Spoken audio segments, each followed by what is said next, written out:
오늘 이 아침에 우리에게 주시는 하나님 말씀은 에베소서 5장 21절부터 33절까지 말씀입니다. 그리스도를 경외함으로 피차 복종하라. 아내들이여 자기 남편에게 복종하기를 주께 하듯 하라. 이는 남편이 아내의 머리됨이 그리스도께서 교회의 머리됨과 같음이니 그가 바로 몸의 구주시니라. 그러므로 교회가 그리스도에게 하듯 아내들도 범사에 자기 남편에게 복종할지니라. 남편들아 아내 사랑하기를 그리스도께서 교회를 사랑하시고 그 교회를 위하여 자기 자신을 주심같이 하라. 이는 곧 물로 씻어 말씀으로 깨끗하게 하사 거룩하게 하시고 자기 앞에 영광스러운 교회로 세우사 티나 주름 잡힌 것이나 이런 것들이 없이 거룩하고 흠이 없게 하려 하심이라. 이와 같이 남편들도 자기 아내 사랑하기를 자기 자신과 같이 할지니 자기 아내를 사랑하는 자는 자기를 사랑하는 것이라. 누구든지 언제나 자기 육체를 미워하지 않고 오직 양육하여 보호하기를 그리스도께서 교회에게 함과 같이 하나니 우리는 그 몸의 지체임이라. 그러므로 사람이 부모를 떠나 그의 아내와 합하여 그 둘이 한 육체가 될지니 이 비밀이 크도다. 나는 그리스도와 교회에 대하여 말하노라. 그러나 너희도 각각 자기 아내 사랑하기를 자신같이 하고 아내도 자기 남편을 존경하라. 아멘. 사도 바울의 서신은 항상 두 구조로 되어 있습니다. 앞부분에 교리가 나오고 뒷부분에는 그 교리에 따른 삶이 나옵니다. 이 교리는 그냥 우리가 생각하는 교리가 아니고요. 하나님이 우리를 위해서 어떤 은총을 베풀어 놓으셨는지, 우리가 주님을 알기 전에 주님이 우리를 어떻게 사랑하셨는지, 그래서 그분이 우리 위에 우리 인생에 펼쳐놓으신 크고 놀라운 은혜가 어떤 것인지에 대해서 먼저 말씀을 합니다. 그리고 이 기반 위에서 우리가 어떤 존재로 부르심 받았는지를 얘기하고 그 뒤에 이제 삶에 대해서 얘기를 합니다. 그러니까 우리가 이러이러한 놀라운 사랑을 받았기에 우리가 어떻게 살아야 하고 또 어떻게 살 수 있는지를 말씀하는 거예요. 그렇기 때문에 반복해서 말씀을 드리지만 그리스도인이 사는 삶, 이 그리스도인의 윤리는 우리가 마땅히 살아야 하는 것뿐만 아니고 우리가 어떻게 살 수 있는 존재인지를 말해주는 것입니다. 그러니까 이 어떻게 살 수 있느냐, 이 가능성이 있기 때문에 이 삶으로 초대하는 거지요. 절대로 살 수 없는 삶을 우리에게 강요하는 게 아니에요. 가끔씩 신약 성경에 나오는 윤리를 보면 야, 이거는 우리가 살아낼 수 있는 삶이 아닌 것 같은데? 라고 생각되는 부분이 나옵니다. 그러면 이 부분을 붙들고 어떻게 살아낼 것인가를 씨름하시지 말고 다시 앞으로 돌아가셔야 됩니다. 내가 주님께 받은 은혜가 무엇인지를 먼저 생각해야 돼. 주님이 나에게 주신 사랑이 무엇인지를 먼저 다시 환기해야 됩니다. 그러면 그 은혜와 사랑이 나로 하여금 이런 삶을 감행해보고 싶고 시도해보고 싶고 모험해보고 싶은 열망을 내 안에 불러일으키게 됩니다. 성경에 나타나는 아주 독특한 구조고 대단히 중요한 부분입니다. 이 얘기는 무슨 얘기를 하는 것이냐면 거듭나지 않은 성도는 이 바울의 윤리로 들어가면 숨이 막힙니다. 내가 그리스도 안에서 아직 새롭게 되지 않고 새로운 피조물이 되지 않았는데 이 삶의 덕목 안으로 들어가게 되면 이 삶의 덕목은 또다시 나에게 율법의 멍에가 돼요. 그렇기 때문에 내가 정말 이 바울이 말씀하는 이 삶을 살아내고 싶다 한다면은 그는 다른 모든 것 하기 전에 내 스스로가 그리스도 안에서 새로운 피조물로 거듭나는 작업부터 먼저 해야 됩니다. 굉장히 중요한 부분입니다. 사도 바울이 이제 하나씩 그리스도인이 어떻게 살아야 되는지를 얘기를 하지요. 이런 측면에서 우리가 하나씩 뜯어보면 사도 바울이 이 윤리를 얘기할 때는 그의 윤리는 철저히 복음의 기반 위에 서 있다는 것을 알 수 있습니다. 예수 부활로 인해서 새로운 세상이 펼쳐졌고 새로운 사회가 시작이 되었다. 그렇기 때문에 그 안에 사는 사람은 당연히 새로운 사람, 네오 안스로포스, 신인류로 살 수 있고 또 살아내야 된다. 그리고 이 구조 속에서 에베소서를 하나하나 뜯어보게 되면 사실은 우리가 그리스도인으로서 이때까지 살아온 삶, 이것이 얼마나 오염되어 있고 타락되어 있는지가 눈에 들어오게 돼요. 그러니까 사회가, 기존 사회가 만들어 놓은 잘못된 가치에 의해서 오염되고 때로는 왜곡되어서 우리의 삶이 나타나고 있다는 부분이 들어오게 됩니다. 그리스도인들이 맺는 인간관계도 마찬가지지요. 21절 한번 보시죠. 그리스도를 경외함으로 피차 복종하라. 이제 사도는 이제부터 본격적으로 인간관계에 대해서 말씀을 하는데요. 여러분, 인생 살면서 가장 힘든 것 중에 하나가 인간관계 아닙니까? 이 인간관계 때문에 행복하기도 하고 불행하기도 하잖아요.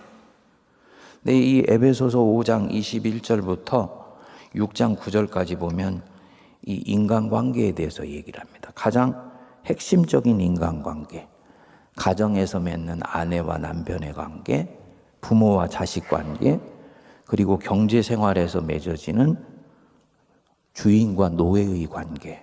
그 당시가 노예제 사회였으니까 경제생활의 기본인 주인과 노예 관계, 이 고용 관계에 대해서 얘기를 합니다.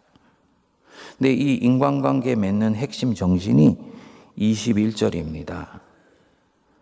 그리스도를 경외함으로 피차 복종하라. 잘 보십시오.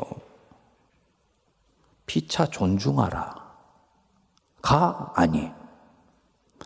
피차 잘해줘라. 서로에게 친절해라. 이게 아니고 피차 서로가 복종하라. 영어 성경으로는 서브미트로 나와 있습니다. 복종. 현대인들이 가장 싫어하는 단어. 굉장히 굴욕적인 단어입니다. 성도님들, 목회자에게 복종하세요. 어떻게 들리세요? 아멘이 나옵니까? 안 나오죠. 무슨 아멘입니까? 이 복종이라는 이 단어는 이미 우리에게 특정한 이미지를 뜻 이전에 전달해줘요. 그것은 굉장히 굴욕적이고 굉장히 굴종적이고 내가 열등감에 휩싸이게 만들고 이 단어는 나에게 모욕감을 줍니다. 왜냐하면 복종이라는 단어가 상하 계급 관계를 나타내기 때문이에요. 고대 노예제 사회 속에서 주인과 종의 관계에서나 나타나는 것. 이것을 지금 사도 바울이 2000년의 간격을 훌쩍 뛰어넘어서 현대의 사람들에게 실천하라고 하는 거지.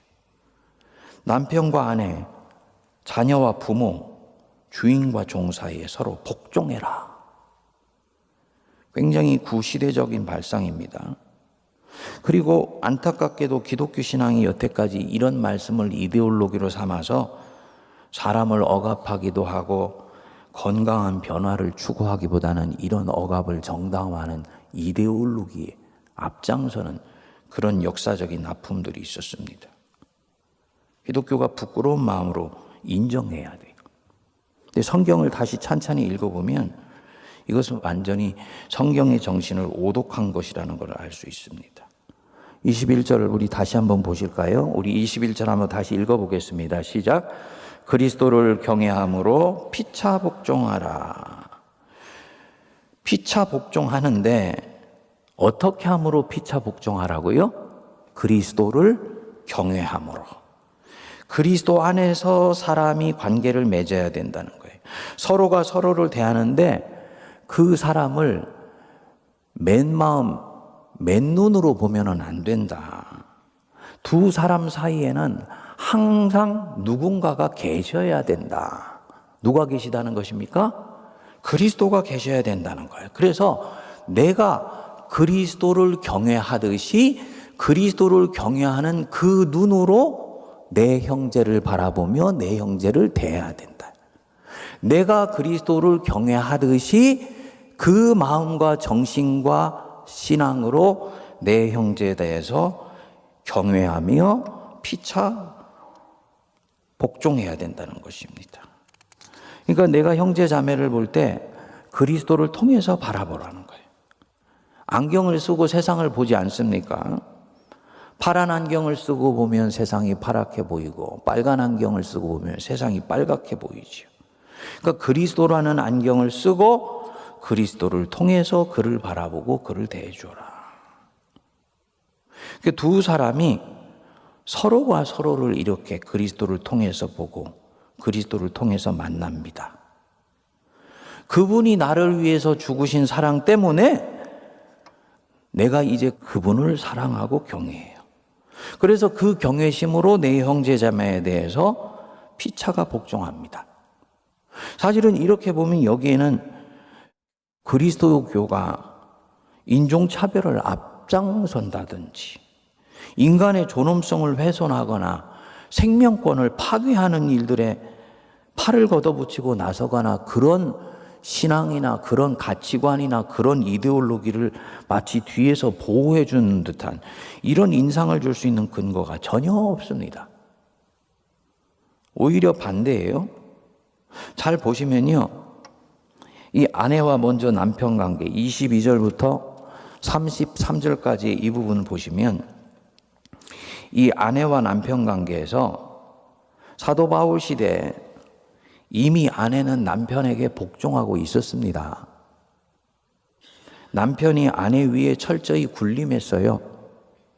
남편과 아내의 관계는 상하 계급 관계 그 이상이었습니다.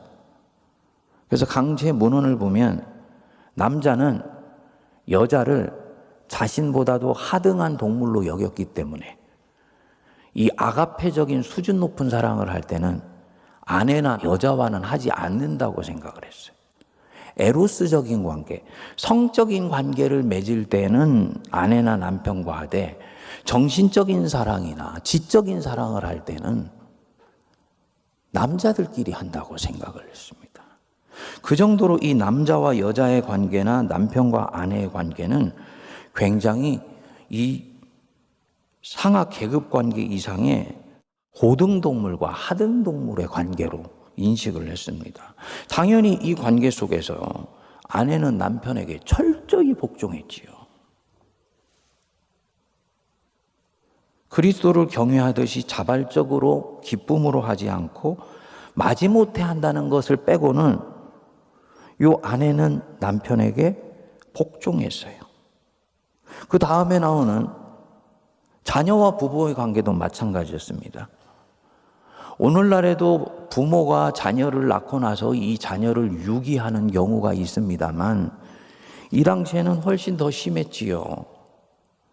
자녀를 그야말로 자신의 도구 대하듯이 하고 아이들을 너무너무나 멸시하고 그런 가운데서 예수님이 이 땅에 오셔서 아이들이 내게 오는 것을 금하지 말라. 하나님의 나라가 바로 이 아이들의 것이다. 어린아이와 같이 되지 아니하면 너희가 하나님 나라에 들어갈 수 없다. 그래서 이 아이들이 가지고 있는 가치를 처음으로 인정해 주신 분이 예수님이세요. 당연히 이런 사회 분위기 속에서 아이들은 부모에게 철저히 복종했어요. 주인과 종의 관계, 종은 주인에게 철저히 복종했습니다. 그 마음의 동기가 기쁨과 자원함으로 그리스도께 하지 않았다는 것 빼고는 이미 이 당시의 사회에서는 한쪽이 한쪽에 대해서 복종하는 사회였습니다. 그런데 거기에 대고 사도 바울이 그리스도를 경외함으로 피차 복종해라 라고 말씀하는 거예요. 당연히 이 메시지는 누구에게 강력한 충격과 자극을 주는 메시지로 전달이 되겠습니까?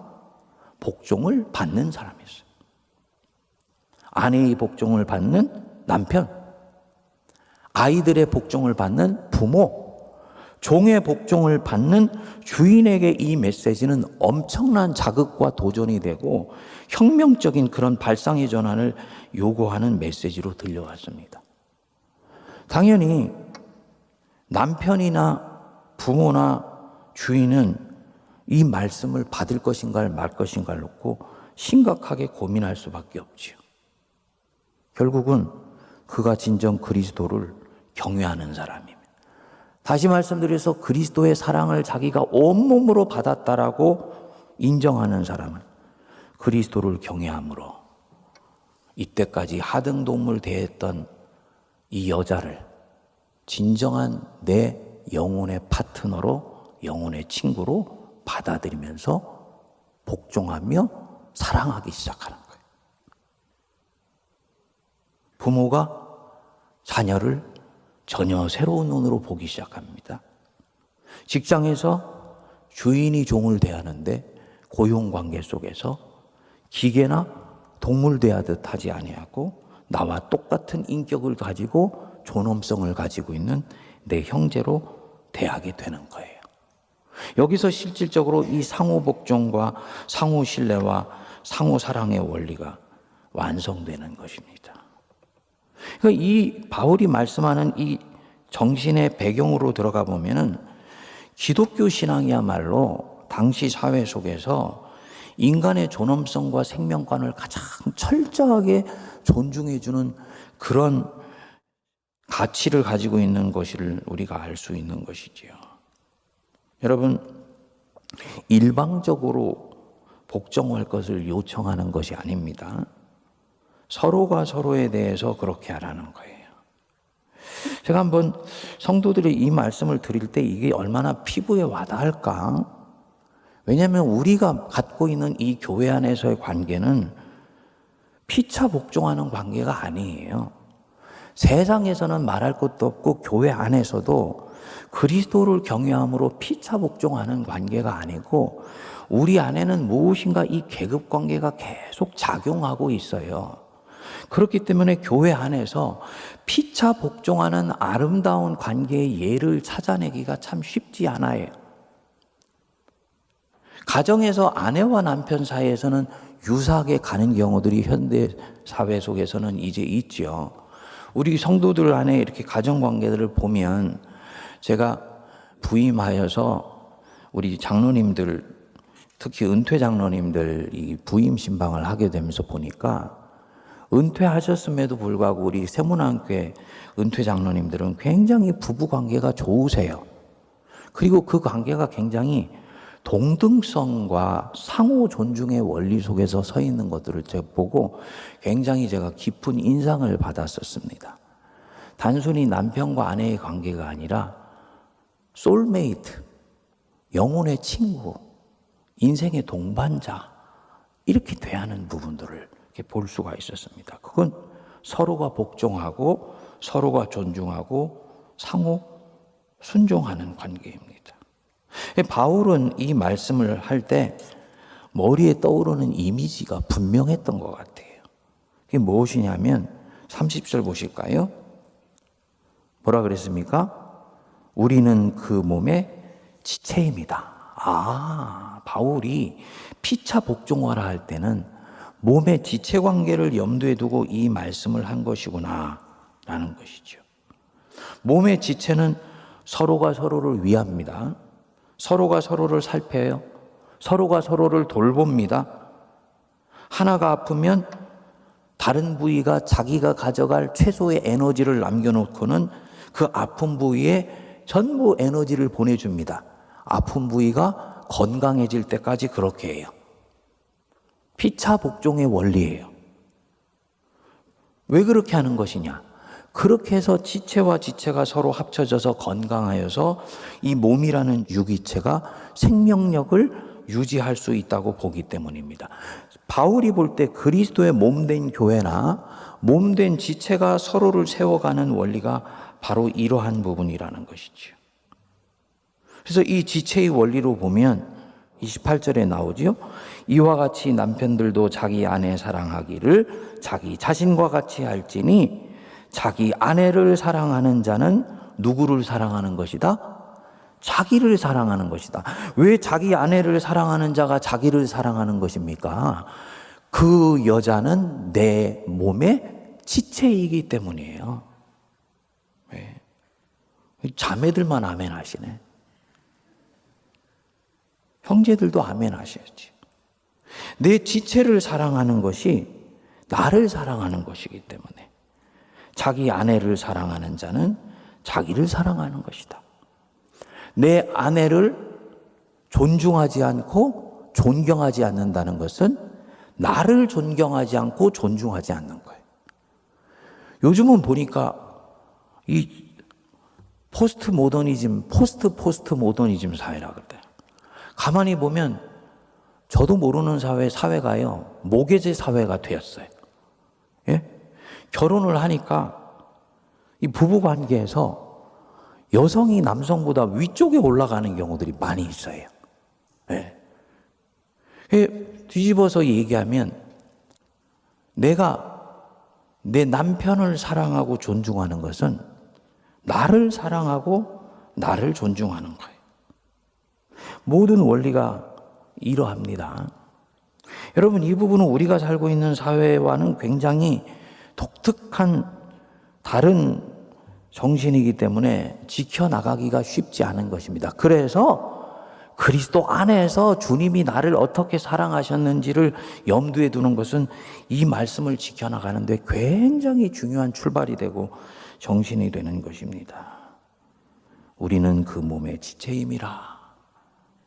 주님, 그리스도를 경외함 같이 서로 존중하고 서로 사랑하고 서로 복종하며 서로 친절히 대하며 서로 신뢰하는 우리 세문안교회 되게 해주시고 인간관계 되게 해주십시오. 기도할 수 있게 되기를 바랍니다. 기도하겠습니다. 하나님 아버지, 그리스도를 경외함으로 피차 복종하며 서로 순종하며 또 서로 신뢰할 수 있게 하여 주십시오. 상대방 누군가를 보며 먼저 하라 하지 않게 하시고 그리스도께서 우리를 위하여 먼저 자신을 주셨듯이 각자가 그리스도를 바라보며 피차 신뢰하고 순종함으로 한 몸을 이루어 나갈 수 있게 되기를 간절히 원합니다. 내 형제 자매를 증오하고 미워하면 그것은 지체된 나를 미워하는 것이요, 내 아내와 남편을 사랑하는 것이 결국은 나를 사랑하는 것이라는 이 몸의 소중한 원리를 교회가 깨닫고 성도들이 깨닫며 우리 각자가 깨우쳐 알게 하여 주셔서 신인류의 삶을 연습해 가게 하시고 갈리며 나뉘어지며 끊임없이 서로가 서로에게 맞추라고 주장하는 이 땅 한복판에 그리스도의 몸의 원리가 실현되도록 은혜를 베풀어 주시옵소서. 하나님께서 우리에게 주신 이 놀랍고 보배로운 삶의 원리를 연습해 가게 하시고 훈련해 가게 하시고 한계에 부딪힐 때마다 주님께서 우리를 위해서 주셨던 그 감당할 수 없는 은혜와 사랑을 묵상함으로 주님이 초대하시는 새로운 삶에 도전하며 모험을 감행하는 신인류가 되게 하여 주시옵소서. 이제는 우리 주 예수 그리스도의 크신 은혜와 하나님 아버지의 무한하신 사랑하심과 성령님의 위로교통 감동 감화 역사하심이 그리스도를 경외함으로 피차 복종하라, 이 말씀 붙들고 하루를 살아내며 나의 인간관계 맺는 방법에 대해서 수정하고 교정하며 주님 뜻 쫓아가기로 다짐하는 모든 거룩한 주의 백성들 머리 위에 피로 값주고 사신 우리 세문안교회와 이 나라 이 민족과 갈라지고 나뉘어 아파하고 고통하는 저 북녘의 백성들과 온 열방 위에 이제로부터 영원토록 함께하옵시기를 간절히 축원하옵나이다. 아멘.